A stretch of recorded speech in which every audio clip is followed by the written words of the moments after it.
Okay. Go ahead. So it's my great honor to present Ebyän. Ebyän, for those who were with us in the inner journey in Oman, led few workshops that were really amazing. But today I want to introduce Ebyän as she's a multidisciplinary artist. She's a writer and a creative director, as well as a student and teacher of mysticism. She has studied several branches of yoga and shamanism, but mostly now what draws her, she draws her wisdom from the pre-Islamic Eastern African roots and the messages gifted through dream work. And when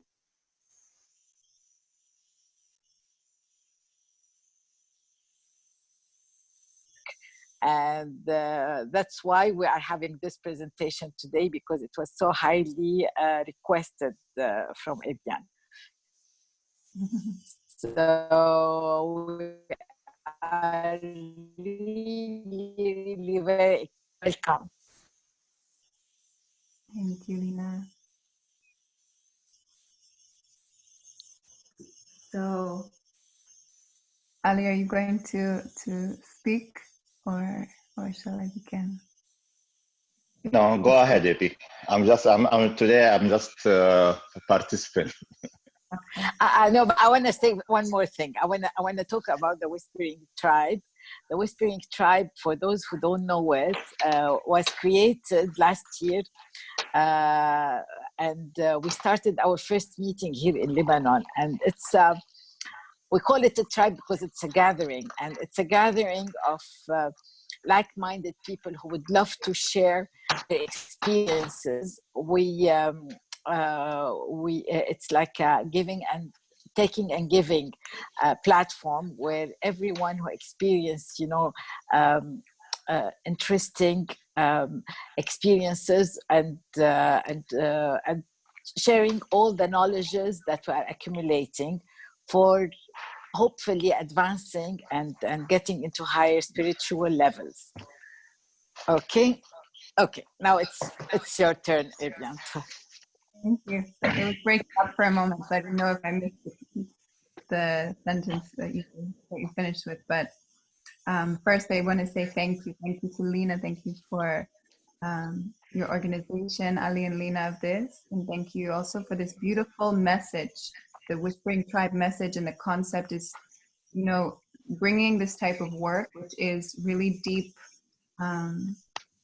It's very powerful and also like delicate, and I wouldn't put it in any platform, but the beauty and the heart that is in the Whispering Tribe and the sincerity in the community really is very inspiring and motivating. So that's why I'm here. And to all of you who have come, thank you for carving a time in your day for this mysterious world of dreams that do not necessarily get a lot of attention in our modern day society, but are really a mystery and this part of our lives.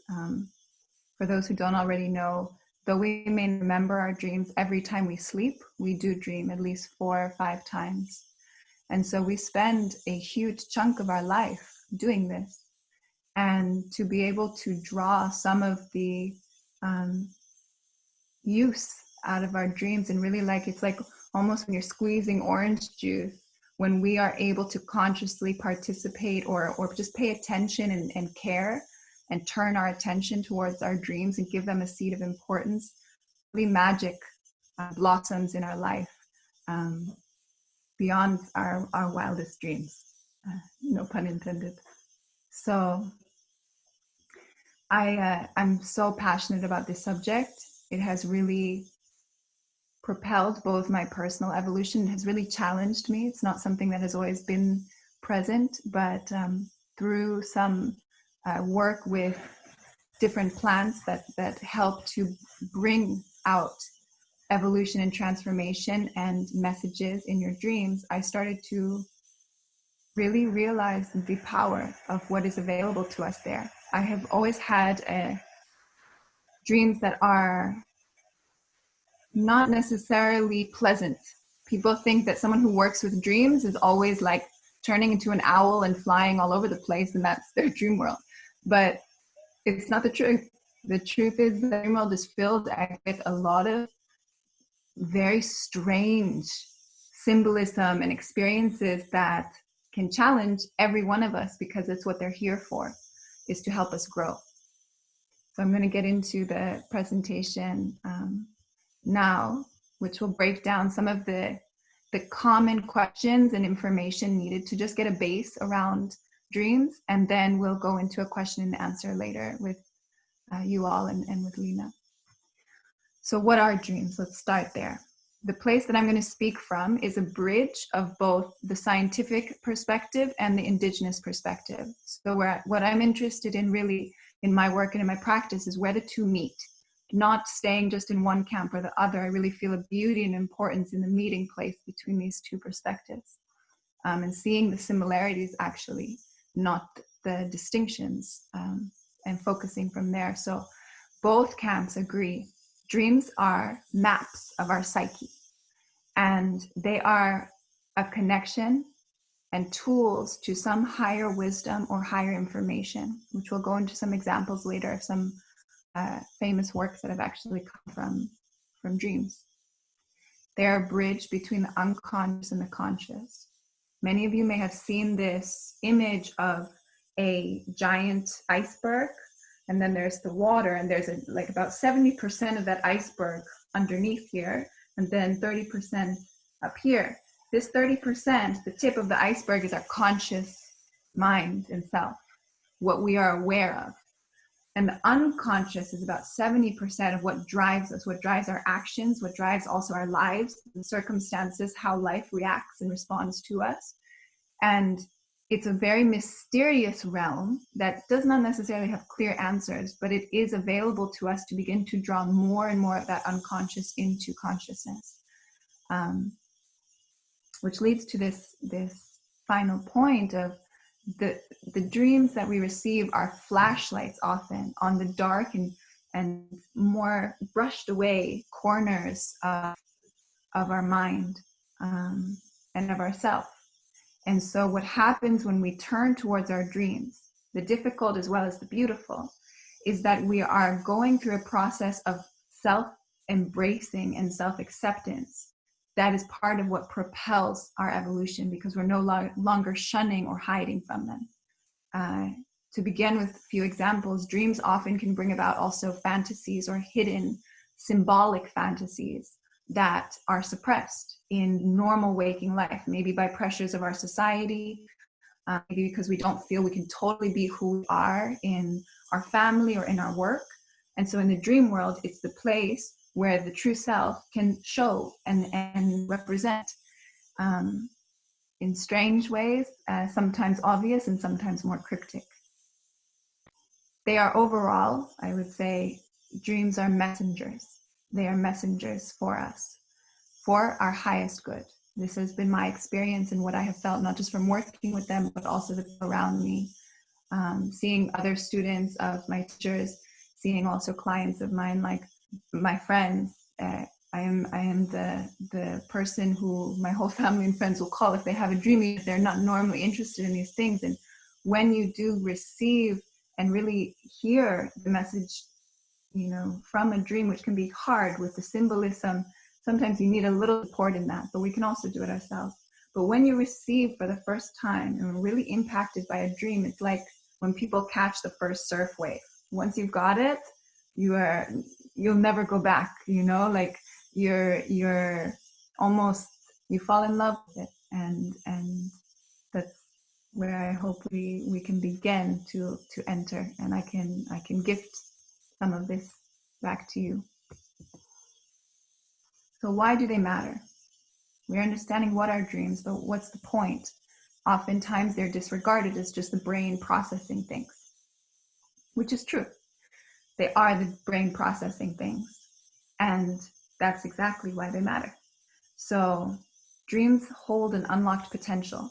There's creativity and innovation often embedded in them. Sometimes, like in cases of Einstein and the speed of light, or in the story epic Frankenstein, actual inspiration for human creation can come. If you are meditating enough before sleep on a specific project you're working on, or some confusion, conflict you don't have an answer to, and you regularly, before you go to sleep, think about this, and you ask for your dream world, your subconscious to help you to come to an understanding, it will.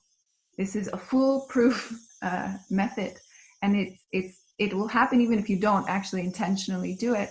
But dream work and this process is also something that will propel your innovation, because it is a space, and we can call it whatever we want. Some people, again, in the indigenous traditions, it's coming more from the mystical and from the spiritual.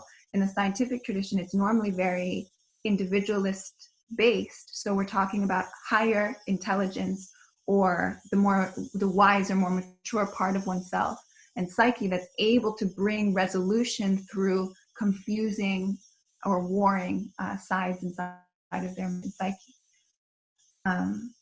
So our dreams help us to process also what is too painful to work through in the waking world. What that may look like is, let's say that, in your office, you are always holding only one face, let's say, of yourself, that you're actually very soft and funny. But there, because of the culture around you, or because of the culture, maybe you've also, the show you may have put on for a while, you feel you have to be very serious and very focused, and no sign of light, self-deprecating humor can exist, but that's part of who you are. This may manifest in a sense of being masked, in not being really loved or accepted for you. And your dreams can start showing this in weird ways. It may literally show up as a mask. It may show up as like a crippled, like strange looking lizard that starts talking to you and trying to have a conversation with you, but you're ignoring it because you have this mission, and you're trying to get from point A to point B, and the lizard keeps following it. Leave me alone. So it has weird ways of speaking to us, but when things are, we're not able to really digest it, we don't think the people around us will like us for who we are, if we're soft, whatever it may be, the dream world will bring it to us again and again, different ways, until we are ready to really drink it in. More tangible reasons why dreams matter, it can actually help us to alert us to illness. And a specific example of a time I was in the Amazon, I was actually working and walking barefoot for 3 months. So some point, don't ask me why I made that decision, but I did. And at some point there was a black dot on the bottom of my toe, which, doesn't seem like much. Just noticed, I thought it was a freckle or something. And I had a dream that woke me up and was so intense that I woke like this, and I had my toe pressing in just the right angle against the bed, like the end of the bed, so that I felt this sharp pain from my toe up to the crown of my head. And I knew this is not just a freckle. The next day I went to the doctor, and it actually we found that there was a mite that can bury inside of your skin that you absorb from walking barefoot, and could have had my foot amputated if it had been longer than another week or so. So this type of body awareness, like the subconscious awareness, can also and will always try and show us and alert us. But the good thing is, the more we are aware of it, the more we're allowing it, the easier it is for that message to come across. You can learn insight and tools. Again, this is tied to the creativity and innovation, but to give you another example, I've learned a lot of ancestral wisdom, like from my own lineage, that when I speak with my mom about it, she tells me, yes, my great-great-grandmother would tell me about this. For example, in a dream I once had, there was a young cousin that there was a big wedding event, a very beautiful, lavish event, and she was supposed to do the opening song, Somali wedding.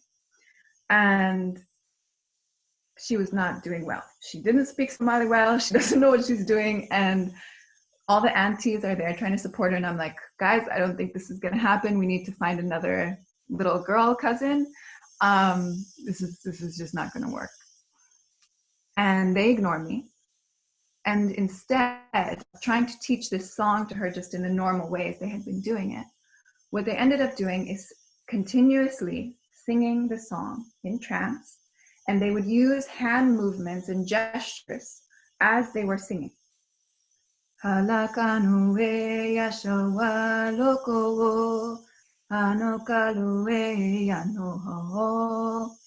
with the hand movements, they were she was copying their hand movements, and it was happening so fast that it was like she had to get out of her trying to just memorize the song and really allow it to drop into her. And within a few minutes, the girl was singing the song and doing the movements perfectly. So this is something I've started to use in my art and with my partner to be able to really like allow information to enter us on a deeper level than just short-term memory. And also the amount it takes to just memorize something is not as powerful as when you can allow it to drop. It's a mysterious like tool of intelligence available to us for how we can let information enter us and really stick and stay. So dreams are also a way to confront fears. Many people who are even remotely interested in dreams are aware of this. And that's why those who have nightmares, there's nothing wrong with you. In case you are, it's the opposite. You are confronting something very and painful and confusing inside that is close to being resolved and understood in the conscious mind. Finally, one of the reasons that dreams are important and useful, people, I haven't experienced this, but I have many people in my life who have communicated with loved ones, whether it's a mother who died when they were young, whether it's their grandfather who they felt really connected to. And we don't need to go into details of are they actually speaking to a dead person, or are they speaking to what that dead person represents in their psyche, which is more of the psychology and Freudian perspective, but that doesn't actually matter. What matters is oftentimes these experiences are so deeply healing and alleviating that they're worth processing and giving credit to. The future belongs to those who believe in the beauty of their dreams. This is a work by a famous painter, Henry Thoreau, who supposedly many of his dreams, he lived in France his whole life, but many of his paintings are of the jungle, and they're of this strange jungle that no one's ever really seen or knows where it is, but they have such a magic to them, and it's common knowledge in the art history world that his dreams were what were feeding him these images of the jungle, though he'd never seen one in his entire life. And with this, I want to just touch on nightmares for a moment, and why we need them. They sometimes can take a long time to work through and find their resolution, but they are actually, like, for people who have nightmares, it requires a lot of courage in their own being, because it means that they're willing to dig and allow some of the more like icky, muddy areas of life, whatever it may be. Maybe traumas in their life, it may be suppressed sexuality, it may be a million things that often are shut down or told to be quiet and behave over there. But it really requires courage in a soul to allow these things to come to the surface and to begin to even work through them. And so for those who have experienced them, they are very intense and very traumatic, but they would not be coming to you if you didn't have what it takes to work through them. And when you do, you're close already. And when you do, some great magical fruits come from these type of dreams, especially when we begin to understand them and have help in interpreting what they might be saying. You don't actually need interpretation. Your dreams work on you anyway, but interpretation helps. Dream recall. So how do we remember our dreams? I'm just going to go through how we remember our dreams and some symbolism, and then I want to open it up to the rest of you and to hear what may be on your mind. This is a very important part for anyone who wants to start remembering your dreams. The number one most important thing is to have intention that you want to remember your dreams. So you can do this in a few ways. One of the most powerful is to actually like mentally voice it right before you're going to sleep. You could say, I wish to remember my dreams of when I wake. Or you can use a reframing of language, which is a technique, a tactic of the law of attraction, and it really works. Instead of saying I wish, you just say I will remember my dreams when I wake. If you don't remember your dream, it's okay. You have done nothing wrong. But if you repeat, which is another form of accessing the subconscious, repetition, if you do this repetitively, it will work. Because it's really also, in a way, like the dream world is there doing its thing anyway. When we show up to meet it, we are almost like giving it our hand and saying, I care, I care. And then it comes to meet us. So that intention is probably the most powerful dream recall strategy I can give you. The second one is equally as important, which is quiet and stillness. Generally, at least right before bed, but also the more quiet and still your whole life is, the more easy it will be to work with your dreams. So some of the ways that quiet and stillness works is not using your phone or watching TV right before bed. I know it's hard, but really, if you make a ritual out of it, half an hour before bed to choose to do anything else.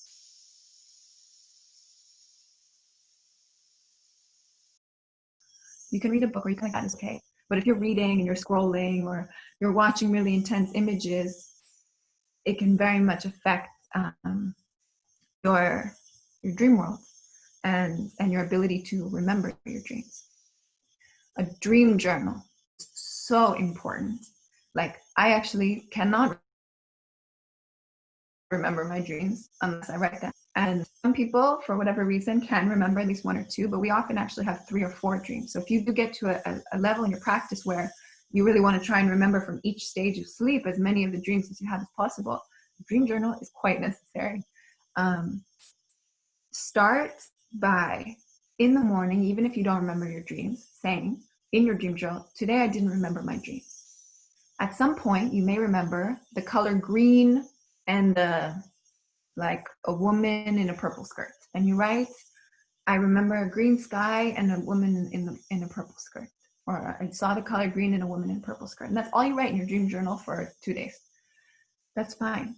But again, it's about commitment. Just like any muscle that we're working, and just like any courting, any dating you might have, in your life, like you show up, and whoever you're showing up for also tends to show up for you. So show up, and doing this regular practices, dream journaling, works incredibly. Try not to move when you're writing down your dreams or when you're trying to remember your dreams, because actually even just changing positions use a different part of your brain, and then becomes more difficult to draw the message, the story of your dream. So try to stay as still as possible and move very slowly, and write the dream immediately as you wake, or as you are aware you've had that dream. Don't even wait 10 minutes. In 10 minutes, in 3 minutes, your dream's gone. I don't know why life has made it such a challenge, but it's like this, and it makes it a little bit more fun. So this leads me to actually a specific strategy I want to give you called holding the thread. It's from Tibetan Dream Yoga, which is a practice by Tibetan monks. So holding the thread means as you sleep, you are trying to stay conscious by paying attention to your breath while you go from the waking world to the dreaming world. You will most likely, like almost all of us, I haven't met someone who's actually fully awake in the dream world, but you are just trying to hold that thread as long as possible. So how you do that is just by paying attention to the breath. That's it. While you breathe. And while you're falling asleep. So while you do that, you're just trying to stay awake. Your body and your being will sleep anyway, but your consciousness begins to travel elsewhere. You might start to see images. It's not quite dreams yet. It's just like flashes of things. It may be processing the day. It may be a strange, cartoon figure, whatever it may be. You'll start to see images, and eventually those images will turn into dreams. What happens is, even if you hold that thread like a little bit longer than you normally do, your dream recall, your ability to remember your dreams, goes up exponentially. It's a powerful method to use. The Native Americans used a lot of purification to help with dreams. So if you have a sauna around you, or also keeping a clean body by what you're putting inside of it, maybe fasting and juicing in moments, though juicing is not recommended for long periods of time, research has shown, but just paying attention to what it is that your body needs and how it can actually really get cleansed. That also requires discipline. The more you do that, the more clear your brain fog is, the more you're able to remember. I've listed here some plants and supplements that can help you. I've listed the ones that I have personally worked with and gotten to know on a deep level, in speaking more with the plants. And I have not put the ones that I do not recommend. And there's reasons. Plants also can have personalities in a way. They bring out different energies inside of us when we take them. All of these can be prepared in a tea before bed. I always recommend a tea rather than smoking, not just because of what it does to our lungs, but smoking is a little bit of a lazier practice.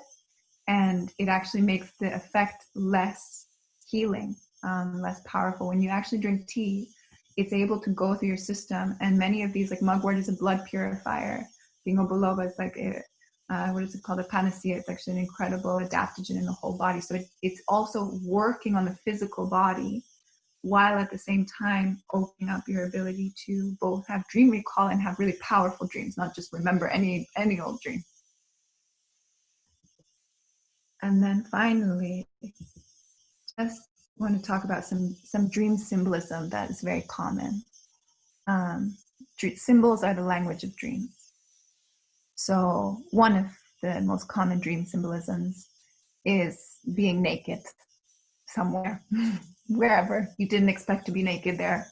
And all of a sudden you don't have pants or you don't have any clothes and you feel really embarrassed, and maybe the people laugh around you, whatever it may be. Often this is actually showing us that we either feel really naked and vulnerable and in a place that's not so safe for us, or it can be telling us to be more naked and more vulnerable in our lives.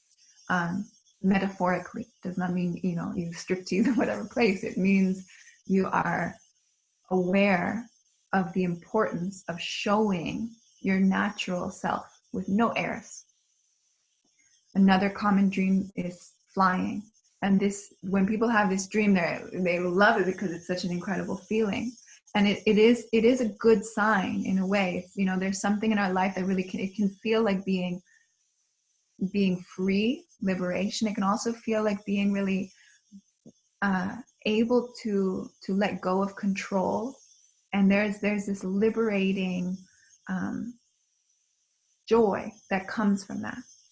So taking flight, launching, it may be something that we've reached some level, some height, some success in our life, in our passion, our project, our relation that is really making us feel free. Another one is, animals show up all the time in our dreams. And we can go into this just quickly, but I would not recommend just dream Bibles or dream dictionaries, because they have all kinds of weird things. Symbols have two parts. One is our personal, digesting of the symbol. So what a zombie represents for me is probably similar to what a zombie represents for the whole collective, which is the other cultural and collective symbolism, and then personal symbolism. But maybe a white house with a blue shutters represents specific thing to me because of what I've lived when I was young, and it's not a collective or cultural symbol. So a lot of times dream dictionaries can sometimes get really good about talking about the cultural and collective symbols, like a zombie being about resurrecting the dead, or a baby being rebirth, things like this that are common and cultural and collective. And other times they're just like, you know, talking about a frog is good luck or whatever. But we have to really feel in these two elements. What does it mean for me, maybe personally? And that's why you can be your own dream interpreter in ways. You really sit and you look at the symbols in your dream and you look at your associations with it. What does this person represent to me in my life? What is this place? What is a swamp? What is the symbolism around a swamp about? So in the bottom corner there, you see a lion. So the totem of a lion, the king of the jungle, or maybe it represents a very primal element, a wild or an angry, depending on how the lion shows up, it can also change. And just to add to this animal, oftentimes people experience also being chased, which can often mean we're hiding from something. Whatever that energy is that's chasing us in our life, most of the times is like a secret to breaking a nightmare. You do what you don't want to do, you face it. So you turn around and you face whatever it is that's chasing you. And I've had the experience where I've turned around to face it, and then I've gotten like mauled apart. But at least I did something different. What happened from there is I was no longer being chased in my dreams. The dreams changed shape and now began like a second chapter, a new chapter. This is another similar symbolism. Being chased, or being chased by animals often is one. That is our primal, primitive, animalistic self. Maybe has something to say to us. A specific animal totem has different energies. Falling, which you can imagine, also feeling like you're falling, like you're out of control in life, and teeth falling out is a similar one to falling, where our teeth is also how we break down food and how we digest. They often happen when we have something that's like a big change and moving all of our stability in our what we're used to in our life. And this dream often comes in these types of moments or situations. And again, what the dream is telling us or what it means also depends a whole lot on the context. We're just going into some of the symbols, the common symbols. When you meet a celebrity, it's interesting here. If you are very let's say you meet a hero of yours, it's also ways where we're connecting to their archetypal energy. So let's say that Hafiz is one of my heroes, which he is. If I meet him in a dream and I get to speak with him, it's like I'm coming close to this archetype and what he represents and able to soak some of that in. And maybe even I feel I am dreaming this because I myself am coming closer to whatever it is that he represents inside of my psyche, whether that's wisdom, whether that's artistry and poetry and such a profound devotion, like whatever it may be that the celebrity represents. They are often an energy that we hold high and we are trying to come close to. Being pregnant, or I mentioned the baby, being pregnant can also be pregnant with a project in life that we're not quite aware of. And being pregnant is interesting. They actually say that it takes 3 to make a baby: the man, the woman, and the mystery, God, spirit, whatever. But something else also makes part of it. In the same way with creative projects, it's not only possible for having a child in this life.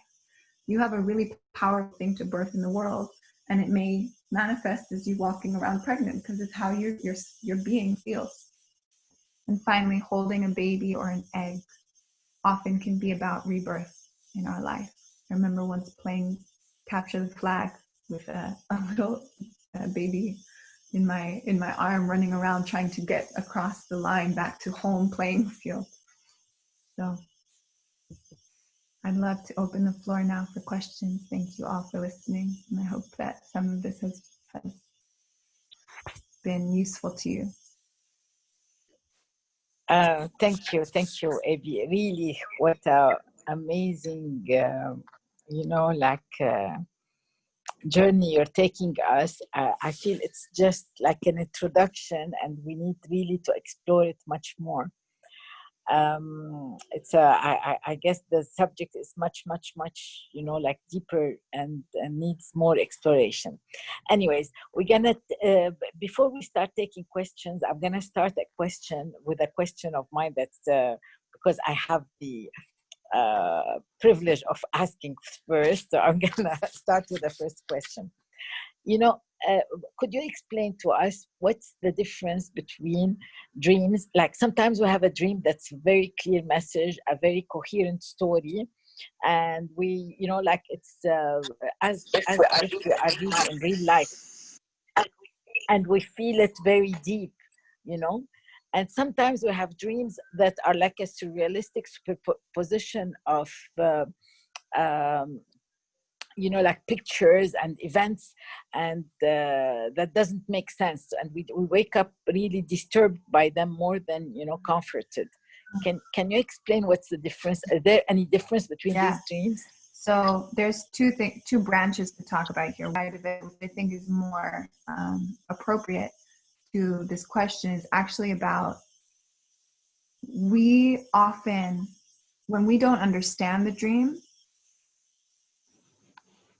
it's not that the dream isn't as potent or powerful. It may just require that it sticks around a little longer until we are able to understand it.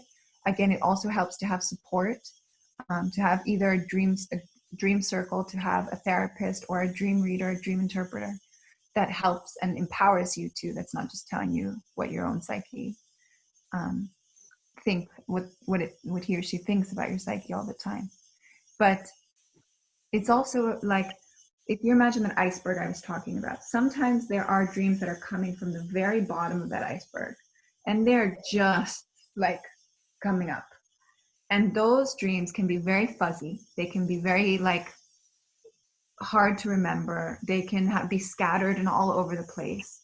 The more scattered we are, the more scattered they will be too. But those dreams may just require time. Then there are other dreams that have been cooking for a while, or we may have been intentionally working on something in our life that is helping to transform whatever message that dream is bringing. And then it will come like a lightning rod. Maybe sometimes you can have, from one day to another, a huge mental, emotional, and spiritual shift from this, from one dream. And that doesn't happen from one night. We get the reward of that dream, but it actually is a result of something that has been cooking for a while. So that feels more true to me about this feeling of, some of them are kind of like fuzzy and surreal, and they don't quite make sense. Sometimes they're like that also. They're just hard to follow, and we need support to interpret them. But also, the more we've been working with a certain message or a certain truth that the dream is showing, the easier it will be. And there will come a day where it can actually just change from one to the other. Boom. And you feel it, you know it, and you feel the sense of victory. My teacher, who is an Australian Aboriginal wisdom, and now is also working with South American tobacco tradition, she, when we would tell her dreams, sometimes it would be fuzzy. It'd be like, I don't know, there was this man, and then he came, he was a police officer, and he had green eyeshadow, and then he left, and blah, blah, blah, and he came back, all of a sudden his green eyeshadow was all over the place. This felt so strange. And I was like, and then I can't remember this, that, whatever. Sometimes I couldn't really understand it, but she would turn to me and she'd say, triumph. And when we would work to interpreting the dream, I understood why she saw it as a triumph. So how we remember it or how we interpret it does not necessarily distinguish whether or not it's a triumph, but generally, there are also dreams where we will feel the triumph. No one even needs to tell us or help us. You feel it. You feel it.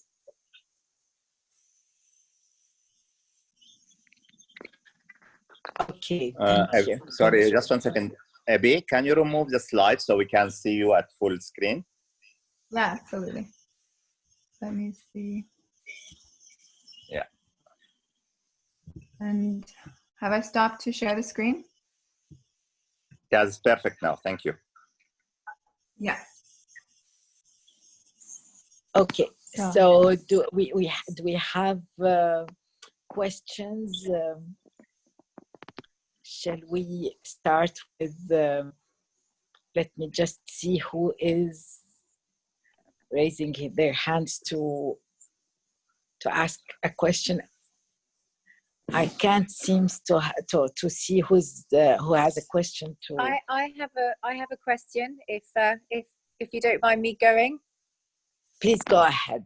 Hi, Ebi, how are you doing? Good to see you. Good to see you, and thank you so much for your amazing dream download. Absolutely incredible. Thank you. So I've got one for you, which is to do with premonitions, and whether there's a two-part question really. Do you believe that dreams could be premonitions? And if you think that that is a possibility, how would you, would there be anything in your dream that might indicate it's a premonition? Great question. It's such an interesting topic.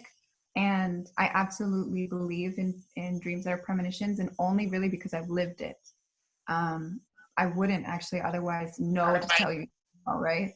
And it's one thing to hear it, it's another thing to have experienced it. How to know if it's a premonition is an interesting one. I actually don't think I have an answer for that. I do, what I've experienced, actually science even talks about this, that like prophetic dreams or premonitions might just be because we're accessing like the fuller amplitude of our senses, we're able to pick up on what's to come in a way.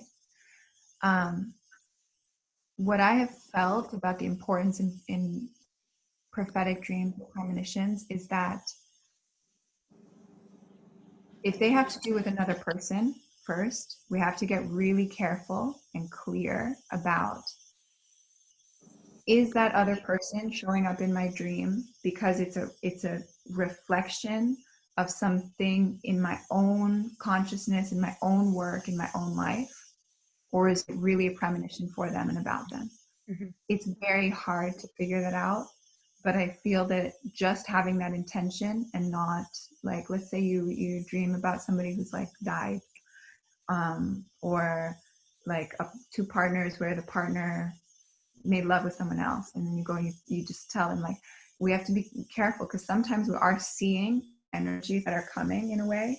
It doesn't mean it's absolutely going to happen, but generally those dreams are also gifted to people who have the awareness to be able to digest them and maybe even like take a message from that and draw it forward. Like I think you might already sense this, like the universe doesn't do things just because, right? So it wouldn't just show us the future for no reason. Exactly.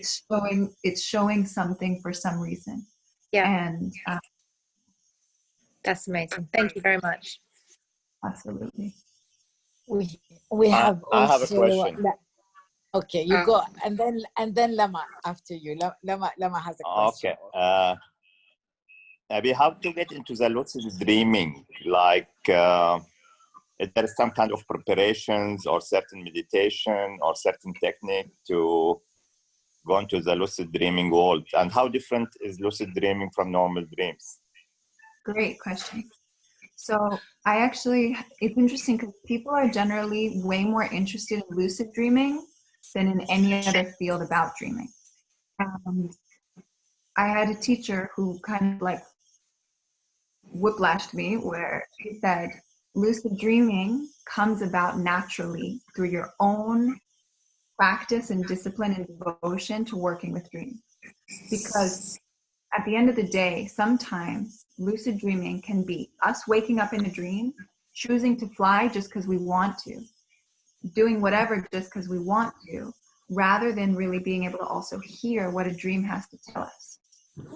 What being lucid in a conscious way allows is that we can be awake in our dream and then use that dream space, the wisdom available to us, for, let's say, a specific question. Like you can literally get lucid in a dream and you need to ask something, and you raise your throat up and you ask it to this guy, and you can get a voice back. Or you can ask a specific character in your dream. Or you can try on something. Let's say you become lucid in a dream, you've had a recurring dream of being chased, and you become lucid and you realize, hey, I'm being chased again. This is that moment where I can change it up. What else can I do here? So that type of lucid conscious dreaming is different, and it does end up happening naturally when we start paying attention to our dreams.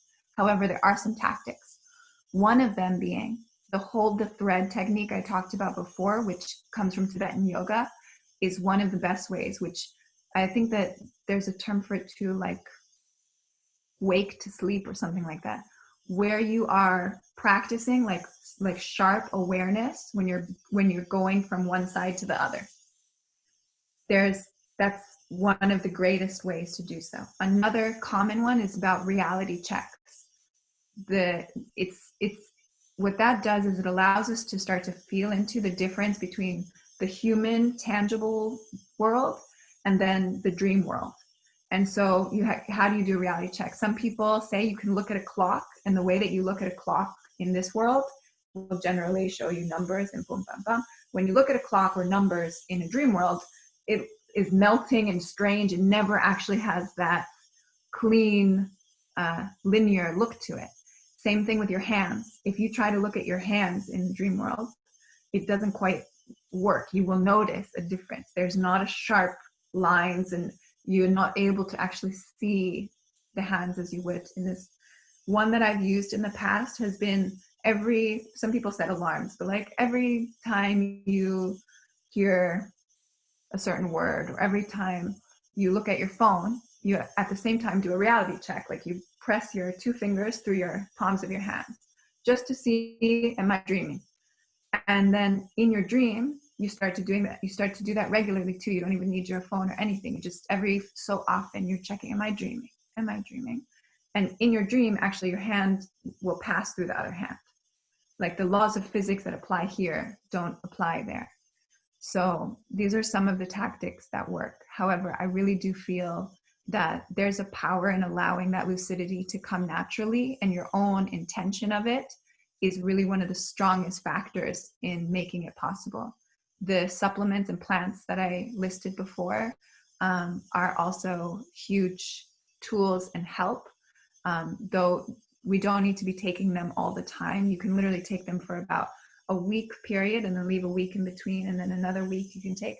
And what that does is it helps us to work the muscle, and eventually we don't need the plants anymore to be able to stay awake. Thank you so much, Ebi. Thank you. Excellent. Now, Lama, if you want to unmute yourself and ask your question. Yes.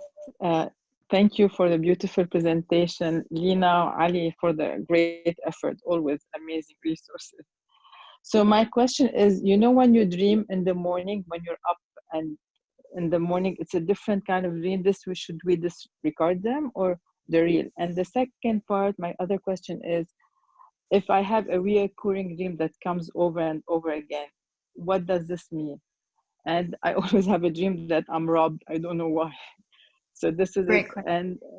And then you did talk about dying. So I never dream I'm dying, but I always dream I'm in a maze that I cannot get out. Is this the same thing? And thank you. Yeah, absolutely. I didn't quite hear the first dream about the first question about the morning dreams and writing them down. So, and sometimes in the morning you wake up, then you come back to sleep, wake up and come back to sleep.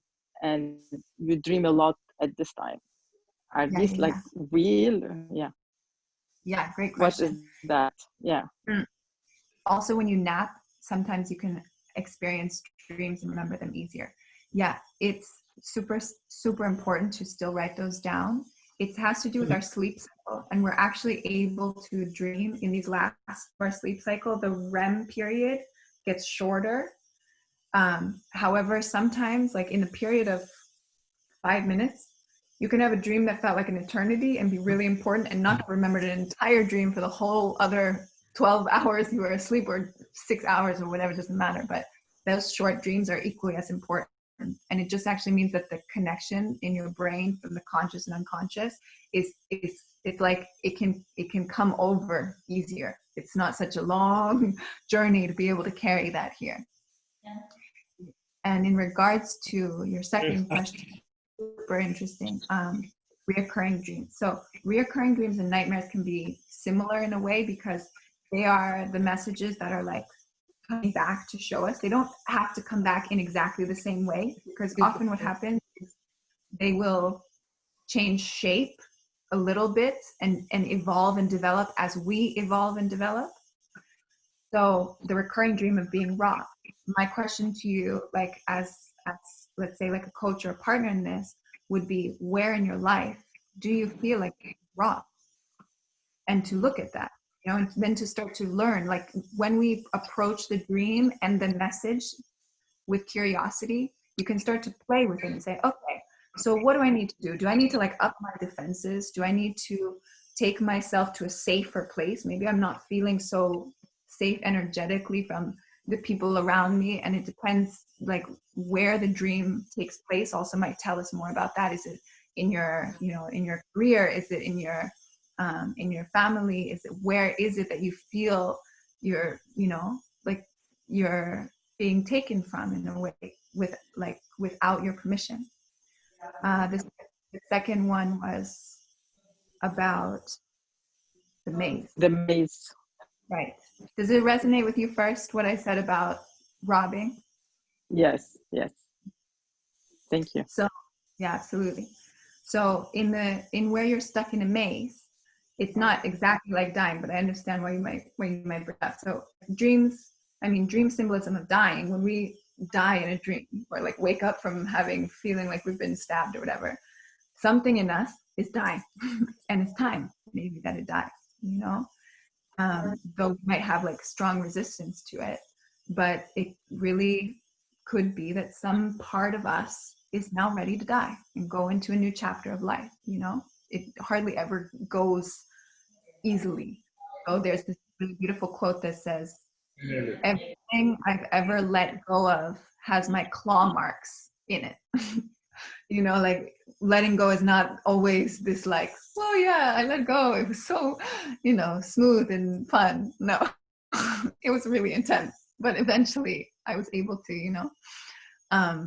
And so going in a maze, I would look into like this feeling like from point A to point B, to getting free from this like rat race in a way of turning and looking and being stuck and trapped. So where in our lives parallels what shows up in our dream world can help us then figure out like what strategy or what tactic can I use to be able to find my way. And so maybe in the dream of the maze, I would work with you, or ask you can work with you, just looking into, okay, am I just turning aimlessly? Are there any clues around me? Is there any signs?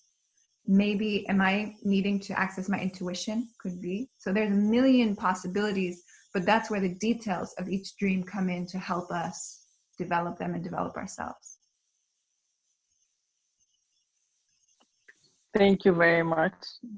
So the one more thing, the paralysis, you know, when you're like running, sometimes when you feel, what is that?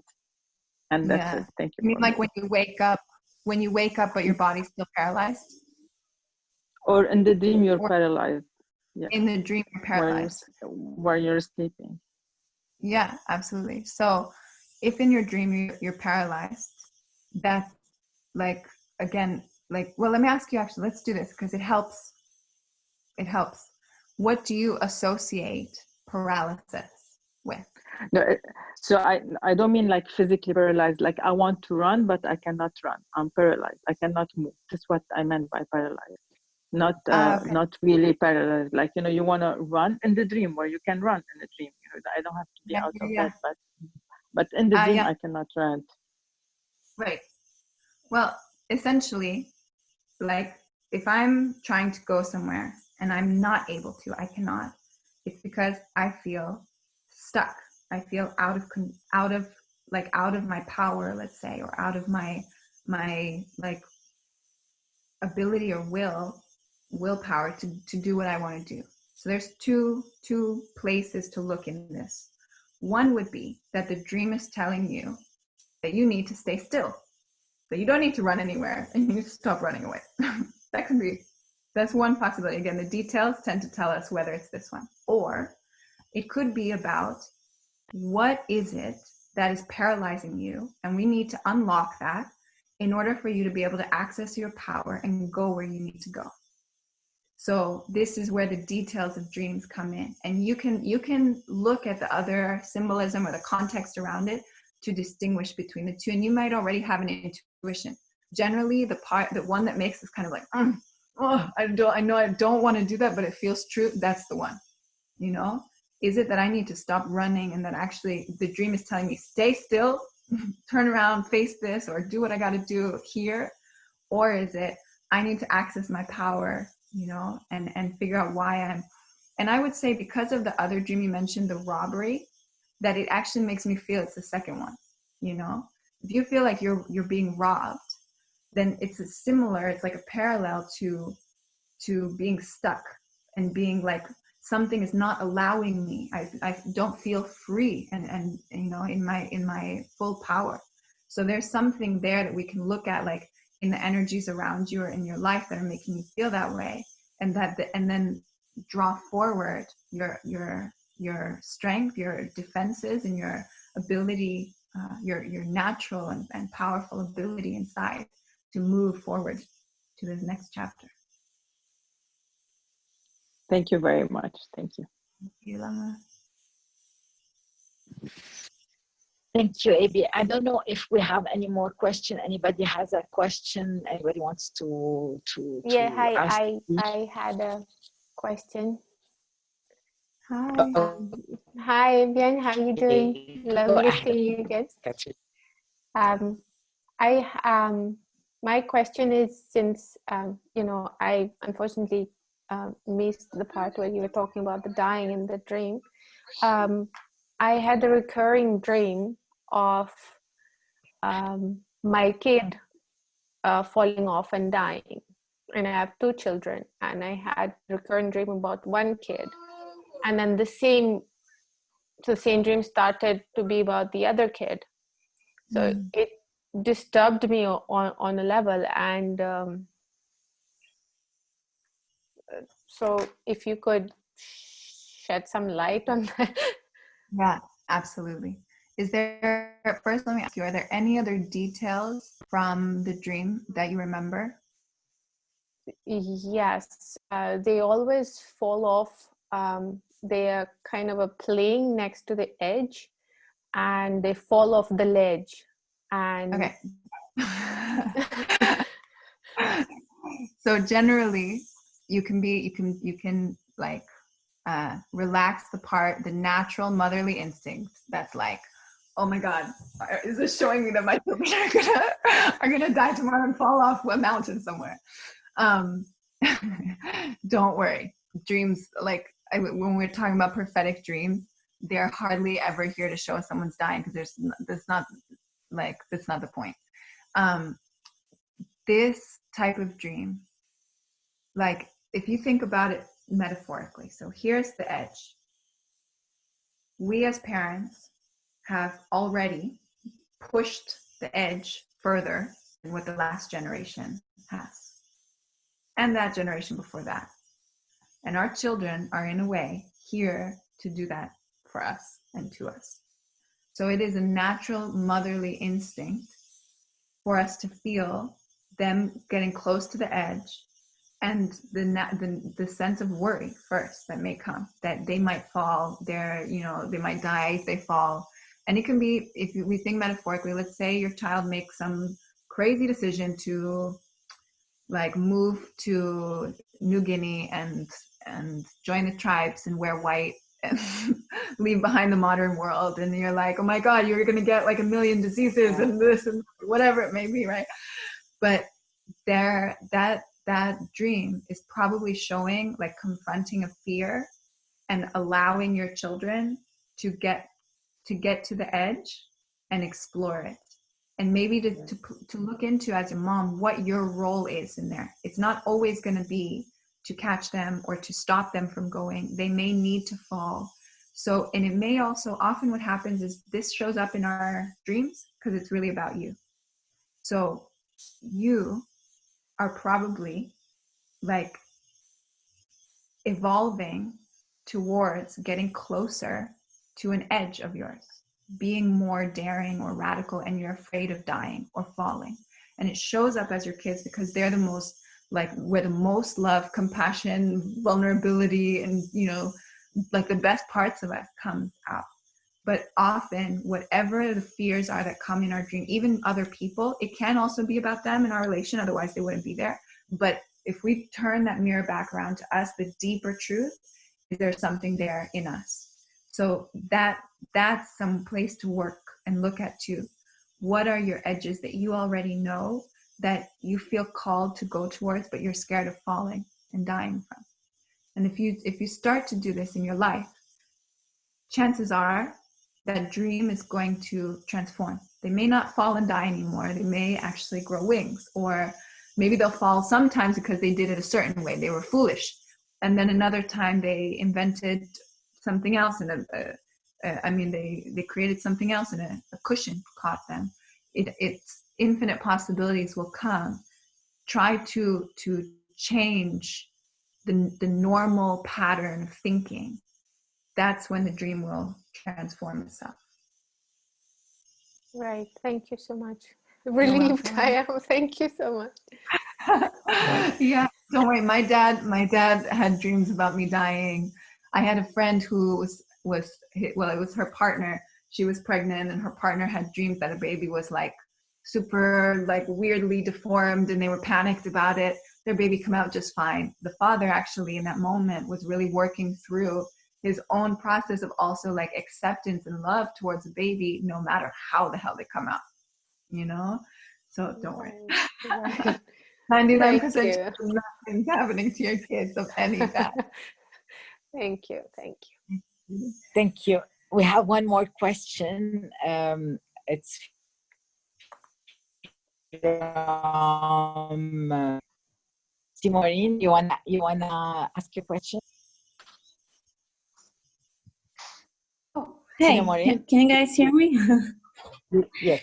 So yes. I also have a question about reoccurring dreams, and so basically, like, since I was very little, like, dreams have been such a big part of my life, and I'm also a young artist, and I do a lot of my work inspired by those dreams. And one of the things about my reoccurring dream is about underwater breathing, and this very specific location that I know I've never went before in my, like, real awake life. And like time to times I go back to that place, and it's basically just like a little pond of water that's like really clear, and I always see myself collecting seashells there. And I've been like really curious about, like, I don't like what kind of symbolism could be in this, and since it has been reoccurring for a really, really, really long time, I'm curious about what your opinion or your, like, thoughts on this. Beautiful. Okay, so in terms of underwater breathing, well, the dreams are related because they both have to do with the sea and the ocean, right? So, or water.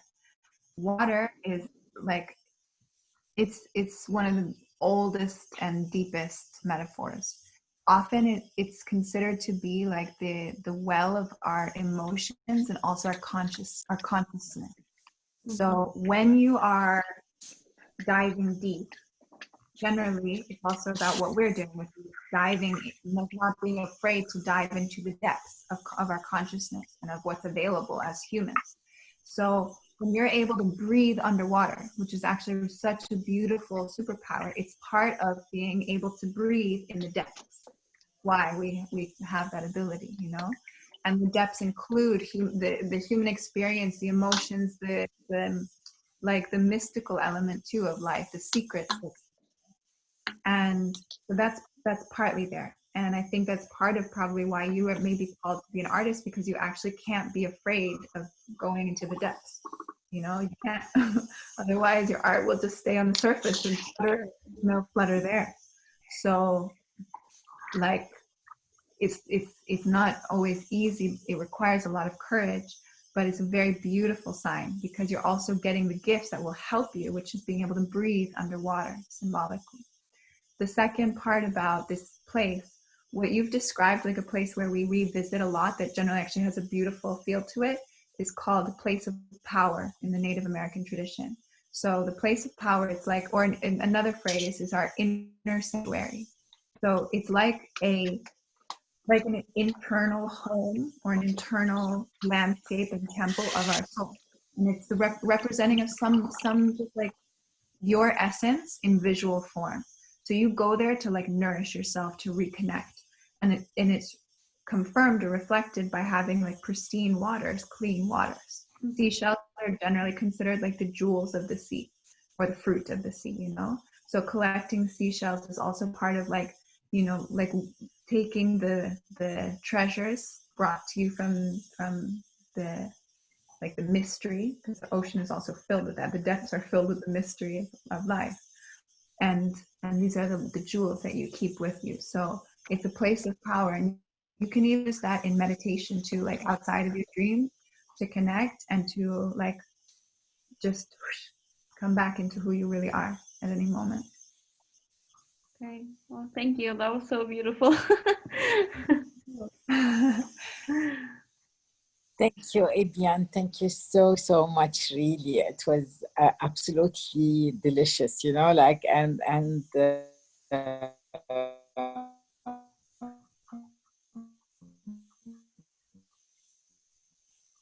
hope I having you all. Hope it.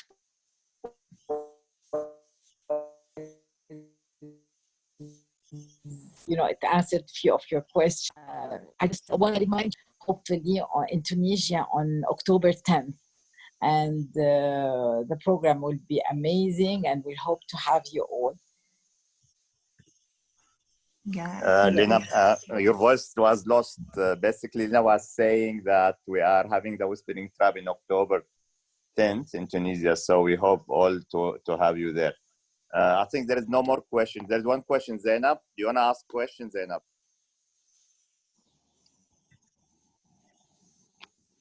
Yeah, hi. I'll ask some question in general. Hi, Abby. Hi, everyone. Hi. Hi, Zainab. Hi. Hi, Lulu. How are you? Miss you. You too, love. Okay, I'll ask quickly. Can you hear me? Yes. No? Yeah. Okay. How to have a proper sleep without dream? Like, do we have to dream? Usually I dream. I don't remember any single night for me without dreaming. And I dream very deep, like while I'm in the dream, I remember each and everything, including colors, feelings, places. It's like I'm in a movie theater, big movie theater. Very rare when I wake up, I remember like each and every detail. And I wake up so tired. It's like I've not slept. And sometimes just by once I open my eyes, it's like I moved from one life to another. I don't remember any single thing, but I'm still tired. Only once I really woke up from my dream to my notebook, and I wrote the dream because I saw my mom, and I didn't want to forget that. So that was the only time I started to put my notes. So why sometimes we remember each and everything, and most of the time we don't, and why when someone wake you up, it's like switch off. It's like, why did you wake me up? I was like wanting to reach to that point, a point I wish to reach. So these are my doubts.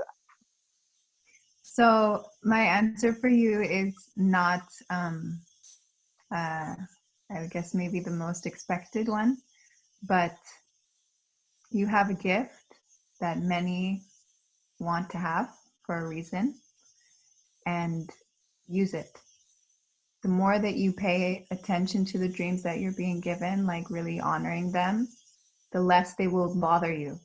The more that they will come, you know, just in little flashes. They'll give you nights where you sleep. Like sometimes if I've really been working and I don't really have any need for more, like I'll have periods where I'm not having such strong dreams, maybe just little blips and flashes here. And then there are months where I'm like, oh, why again?